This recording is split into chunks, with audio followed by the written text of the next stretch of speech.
that the Bitcoin transactions are public, but the people associated with them or the identities related to them are not public. So there may be any number of suspicious activities or the patterns that are identified with those particular transactions. Here I have made a web app where we can identify the different hidden patterns or the privacy values or the privacy patterns that the people follow in order to do these transactions. So I have added two quick examples as well as a block where we can upload the block files as well. I have uploaded one of the block files which contains 78 blocks and 2 lakh transactions. We can see that 90% of these transactions have been flagged.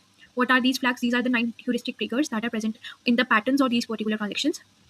These were all the blocks associated with this particular transaction file or the block file, and here we can see those blocks.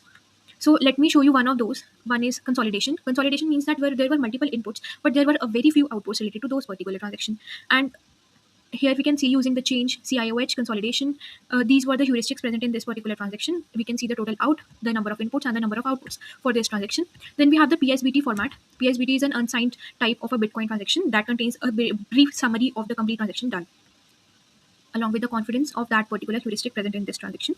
Now let me show you a simple payment where no consolidation or self-transfer was done in that transaction.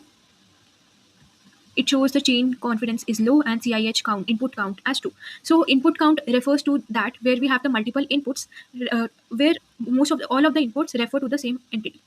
So here we have 2 inputs and then we have 2 outputs, but all of those inputs were routed to the same entity present over the blockchain.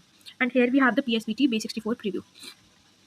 So what does Bitcoin chain analysis does? It takes all the block files, selects, converts them into a series of blocks and breaks down those blocks into transactions where we can see multiple metrics of that, like what was the minimum SAT per VB rate, median SAT per VB rate, and the heuristics associated with those particular transactions, and also the script type distributions. Thank you.